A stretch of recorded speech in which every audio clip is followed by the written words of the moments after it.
Entonces, miren lo que les traje, les puse, porque esto parece una pavada, pero creo que mucho no sabemos de el tipo de sonda que tenemos que utilizar. Entonces, como hablamos, que si tenemos los materiales, por ahí ustedes indican colocar una sonda nasogástrica. ¿Saben de qué está hecho el material?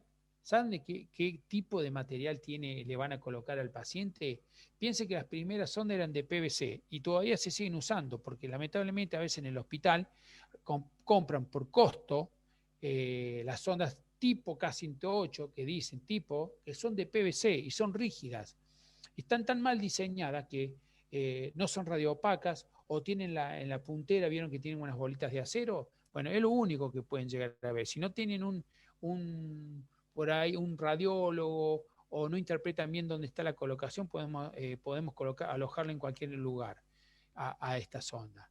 Las nuevas sondas ya son de siliconadas o de poliuretano, que cumplen con todas las condiciones requeridas hoy en día, que tienen que ser atóxicas, blandas, flexibles, y que no irrite la parte del trato gastrodigestivo en el contacto, que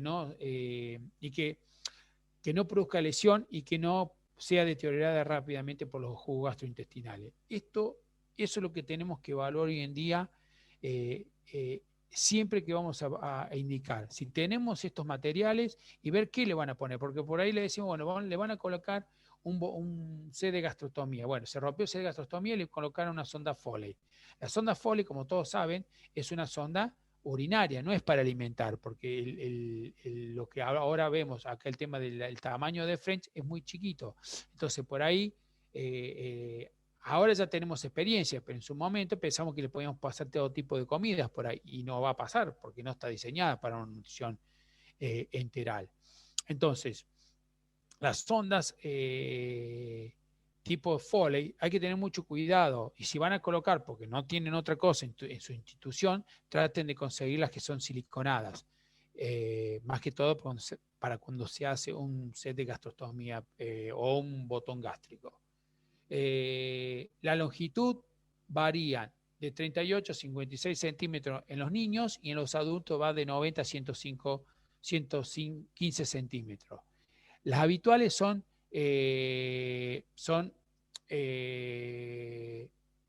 de 105, las estándar que conseguimos. Pero si tenemos que pasar una sonda transpilórica, tendremos que tratar de tener sondas alrededor de 145 centímetros, es decir, casi de 1,5 metros. Y aunque a usted le parezca mentira, yo veo habitualmente pacientes que de mi contextura, que somos grandotes, de sondas que el cabezal de la sonda está en la nariz. ¿Por qué? Porque esa sonda no es la adecuada para poner transpilórica. Y ahí vamos a producir un daño hacia el paciente. El calibre es importante porque si tengo un paciente que no le puedo hacer un botón gástrico y le voy a tener que poner una sonda, porque habitualmente ponemos las de 10 French, tratar de ver si podemos conseguir perdón, las de 8 French, tratar de conseguir una de 10 French, porque si tenemos que pasar medicación y va a ir a un geriátrico, va a ir a una institución, perdón, donde le van a tener que pasar drogas, que a veces las drogas que se pasan pueden venir en jarabes, pero como o muelen el medicamento y se lo pasan, entonces con una 8 French se va a tener a tapar más rápidamente que con una de 10 French. Algo importante que siempre yo recalco es el mandril o fijador, que tiene que ser de punta roma, es decir, son mandriles específicos que no terminan como un alambre de acero para evitar la perforación, que sea fácil de retirar el mandril, está claro, y a veces es importante, si no tenemos una buena sonda, porque aunque se compró que sea buena calidad, pero tratar de lubricarlo con una solución hidrosoluble vienen sondas autolubricadas, pero si no, tratar de moverlo al principio el mandril, si son sondas medias que no son muy confiables, y lubricarlos antes de colocar, porque cuando querramos retirar el mandril, está claro, se nos va a venir con toda la sonda y es probable que esa sonda en vez de estar en el estómago esté en el esófago. Esto se los traigo a cotación porque hoy en día todos los alimentos, las conexiones de nutrición enteral vienen con conexión universal que se llama M+. ¿Para qué? Para que no haya error del que esté operando el alimento y coloque ese alimento en una vía central. ¿Por qué se diseñaron esto? Para evitar esto, porque muchas veces pasaba en terapia intensiva que los alimentos, por error, como eran todos de pico estándar, se colocaban el alimento en una vía central. Entonces, no va a entrar, si tenemos todos los protocolos que nos gustaría tener, las sondas específicas, los sets de gastrotomía específicos, el set de la bomba específica, no va a entrar en una sonda o no va a poder entrar, supongamos, en una vía central, porque hoy en día se utiliza todos los protocolos para evitar complicaciones y evitar los riesgos. Bueno, ¿cómo voy a pasar el alimento? Por goteo, en bolos en jeringa, con bomba de infusión. Entonces, si tengo bomba de infusión, solucionado el problema. Si no, por goteo, hoy en día se pasa por goteo, pero tengo que tener control del goteo y lubricar cuando paso por goteo cada 2 o 3 horas, tanto con agua tibia de la canilla, podemos entibiar un poquito el agua y pasar para limpiar esa sonda para que no se nos tienda a tapar. Con jeringa, se hace principalmente en bolo con jeringa, es más que todo para pediatría, y con bomba de infusión sería lo ideal. Bueno, nosotros entonces dijimos, le pusimos la sonda, vamos a ver si le vamos a pasar el alimento por sonda o se lo vamos a pasar con una bomba, si tenemos. ¿Y qué tipo de alimento vamos a utilizar? Ahora existen 20.000 fórmulas, pero tenemos que ubicarnos en qué institución estamos y no largarnos a comprar un alimento,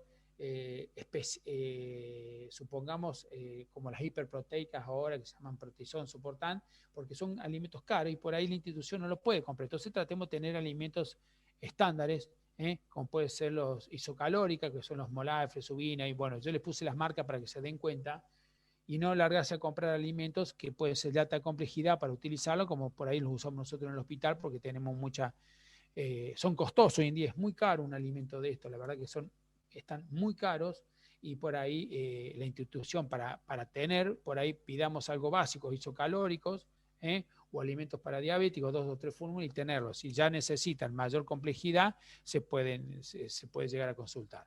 Entonces tenemos fórmulas poliméricas, que tienen la proteína intacta, y después tenemos oligoméricas o monoméricas que ya tienen péptidos aminoácidos libres, que son los famosos de la fórmula elemental o semielemental, que si hay algún pediatra o en alguna institución que conocen como la Cas1000, para que se den cuenta.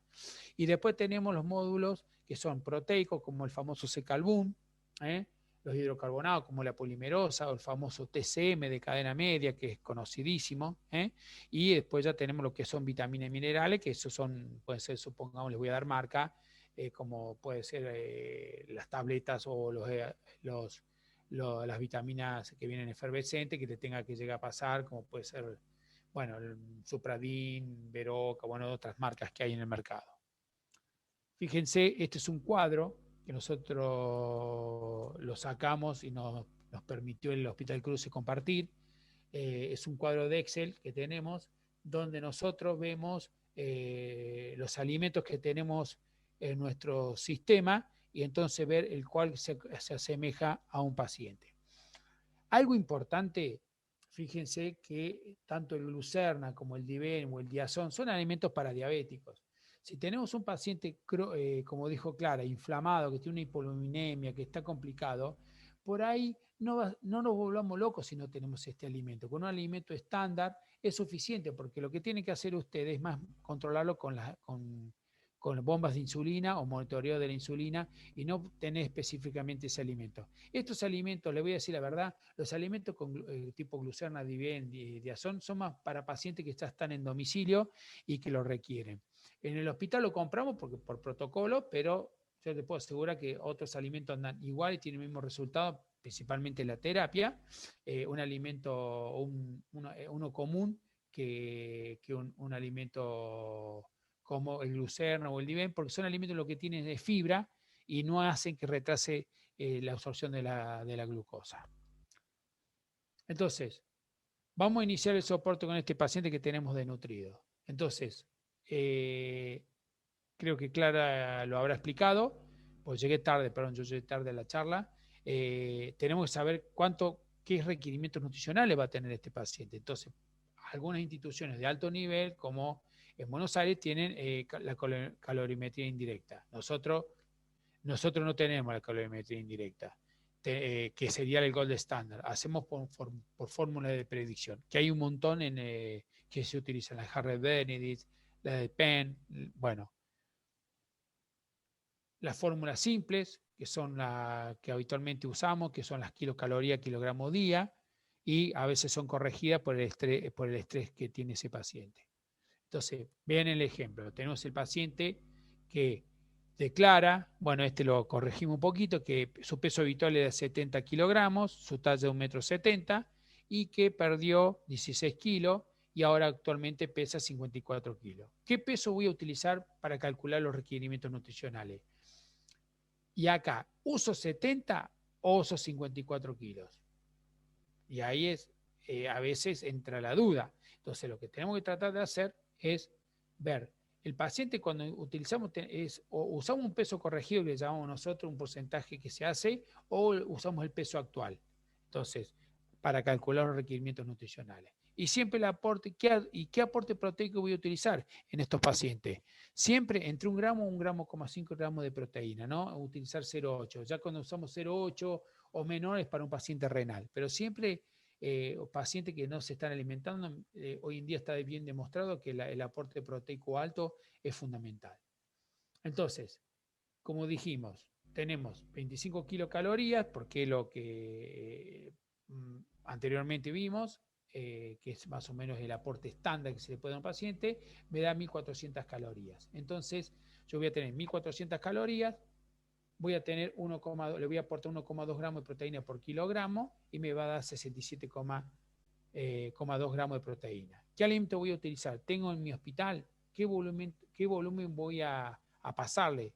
Lo voy a hacer por una infusión. ¿Qué infusión voy a utilizar? ¿Cuándo empiezo? Entonces, primero tengo que ver el alimento. Esto está calculado para 2.000 mililitros. Entonces, yo tengo más o menos que ver qué alimento tengo para cubrir las 1.400 calorías. Supongamos, con un alimento estándar, las 1.400 calorías, voy a llegar casi a los requerimientos, porque con 1.400 mililitros, los isocalóricos tienen 1 mililitro, por cada un mililitro tengo una kilocaloría. Entonces, con 1.400 mililitros de alimento estándar, yo voy a poder cubrir ese aporte calórico. Y el aporte proteico, por ahí me va a quedar una falencia. Entonces, si yo tengo, para no andar comprando los alimentos caros, ¿qué se hace a veces? Si yo no cubro el aporte proteico porque necesita más, por ahí con un módulo proteico, como es el famoso Secalbun u otros productos de la competencia de este producto, que son a base de proteína pura, yo lo puedo diluir y pasárselo en paralelo, con la alimentación, con una llave de 2 vías. Entonces paso el alimento por goteo por un lado o con bomba. Las bombas hoy en día, las nuevas, ya vienen todas con llave de 2 vías para pasar tanto alimento como hidratación. Entonces, por un lado le puedo pasar el alimento estándar y por el otro lado le puedo pasar la fórmula del aporte proteico. Y así cubriría los requerimientos. Bien, entonces empiezo. Vamos por un ejemplo. Empiezo con 1.400 calorías. Según la fórmula, yo la bomba la tengo que programar. Me dice que tengo que pasar 58 mililitros hora. Bueno, pero ¿qué pasó? Salió algo mal. Empezamos a alimentarlo. Es la típica. Perdón que diga así, pero la típica dice 2.000 calorías, pasarle a un paciente que está totalmente desnutrido. ¿Y qué falló acá? ¿Qué pasa? El paciente no está bien. ¿Qué es lo que está pasando? Fíjense acá el laboratorio, que es común que hoy en día estamos viendo en los pacientes que hace mucho tiempo que no se alimentan. Vemos que tenemos el hemograma 35%, una hemoglobina de 11,9%. El sodio plasmático sí está bajo, pero puede estar diluido, o mucha infusión, mucha hidratación de golpe. El potasio está dentro de los valores normales, el cloro está normal. Fíjense el fósforo. Miren que algo que nadie pide, fósforo. Bueno, ahora sí se está pidiendo, pero habitualmente no se pide. 18 miligramos por litro. ¿Qué pasa? ¿Qué es lo que le pasó a este paciente? Este paciente hizo un síndrome de realimentación. Una de las complicaciones principales que se presenta cuando empezamos la nutrición integral en los pacientes que están mucho tiempo sin alimentación. Otra de las complicaciones pueden ser que, no lo dije acá, que es fundamental, que todos los pacientes tienen que tener una placa de control. Yo no puedo controlar, les digo en serio, por el tema del ruido de cuando le echan aire a estómago por la sonda, que escuchan el soplido, porque a veces la sonda está en pulmón y vamos a correr un riesgo, el paciente va a correr un riesgo grave. Entonces, siempre, si podemos, una placa de control radiológico para ver dónde está la sonda nasogástrica. Se pone la sonda, se saca el mandril nunca se deja puesto dentro de la sonda para hacerle una placa, es un error que se comete habitualmente y puede ser, yo he visto pacientes en domicilio que le han dejado el mandril puesto que se lo han colocado y con rotura de esófago porque estaba mal colocada la sonda y la sonda quedó como una herradura y una sonda que no es de buena calidad, si el mandril no es flexible, va a producir una distensión, una dilatación del esófago, lo cual va a producir una rotura de ese esófago y ese paciente yo lo vi que después lo tuvieron que llevar a una emergencia y murió. Entonces, mandril, se pone la sonda, todas las sondas buenas son radiopacas, se pone la sonda, se le hace la placa y siempre el mandril, apenas se terminó de poner la sonda, se debe retirar. Bueno, veamos la complicación. Entonces, una hipofosfatemia. Bueno, acá le pongo todas las complicaciones que es cuando se produce un síndrome de realimentación, como la alteración más importante y difundida es la hipofosfatemia severa. ¿Cuáles son las anomalías en balance de fluido? Alteración en el metabolismo de hidrocarbonado, hay déficit de tiamina, hipopotasemia, hipomagnesemia. ¿Se acuerdan que yo le dije que pidamos el magnesio, el calcio? Bueno, para corregir todo esto, nosotros tenemos que pedir todo y debemos corregirlo todo en paralelo. Yo no le puedo, si tengo el fósforo bajo, voy pasando, el fósforo bajo, yo no puedo reponer el fósforo. Yo tengo que empezar a reponer fósforo, magnesio, calcio, tiamina, magnesio, todo en paralelo, con protocolos que, como están acá, esto es un protocolo, me olvidé de ponerle los otros, de cómo se debe reponer a un paciente con una hipofosfatemia. Perdón. Entonces, corregido esto, este síndrome que habitualmente se presenta, más que todo hay en los alcohólicos crónicos, pacientes oncológicos, ¿no? Ayunos de 7 días asociados a estrés o depresión, en la anorexia nerviosa, en Kwashiorkor o marasmo. La anorexia nerviosa, acuérdense que son pacientes, por ahí son pacientes que usted le pide en el laboratorio y está normal. Se internó, hizo una neumonía y ese paciente está normal, por el proceso inflamatorio se convirtió en una persona tipo una marásmico, Kwashiorkor, lo cual hace una depresión severa y hace que el paciente empiece a caer todo lo que son el fósforo, el magnesio, se empieza a alterar y hay que corregirlos. Fíjense que acá en obesos mórbidos, tras pérdida de peso masivo o cirugía bariátrica, pueden hacer un síndrome de realimentación. Más que todo cuando se los empieza a alimentar. Son estos, acá hay que tener mucho cuidado, que son estas personas que les hacen bajar rápidamente en un mes, pierden 10 o 15 kilos porque se quieren hacer la cirugía bariátrica sin haber estado en la etapa que este adelgazamiento lo tiene que hacer en 5 o 6 meses. Por rapidez, porque la obra social le autorizó, pierden 10 o 15 kilos, porque se desnutren, este tipo de obesos se desnutre, porque una pérdida de 15 kilos sin comer o comer todo líquidos para esta cirugía, hay una desnutrición encubierta, se lo empieza a realimentar al paciente y empieza el síndrome de realimentación. Fíjense que después este paciente se le corrigió todo y nuestro paciente los valores se normalizaron. Entonces, ya habiendo pasado esa etapa de riesgo, yo tengo que ir aumentándole, llegar a una meta calórica. Empezamos con 1.400 calorías y a medida que ese paciente, si lo podemos controlar el peso, vemos que aumenta, tendríamos que llegar a una meta calórica de 35 kilocalorías por el peso corregido o el habitual, lo cual daría 70 kilos, no, perdón, por el corregido daría 2.400 kilocalorías. Y el aporte proteico también lo voy a seguir dando 1.2, 1.3 por peso corregido o peso habitual, lo cual va a llegar a entre 84 y 91 gramos de proteína. Eso sería con la nutrición enteral. Podemos indicar, supongamos, 240 mililitros de alimento listo para colgar o 100 mililitros con hidratación en paralelo o agua, porque a veces Lo que se trata de hacer es como de mantener permeable la sonda. Si en paralelo le podemos ir pasando hidratación cada 4 horas, está claro, más o menos le vamos a pasar unos 600, 800 mililitros de agua, más el alimento, es probable que ya esté bien hidratado el paciente.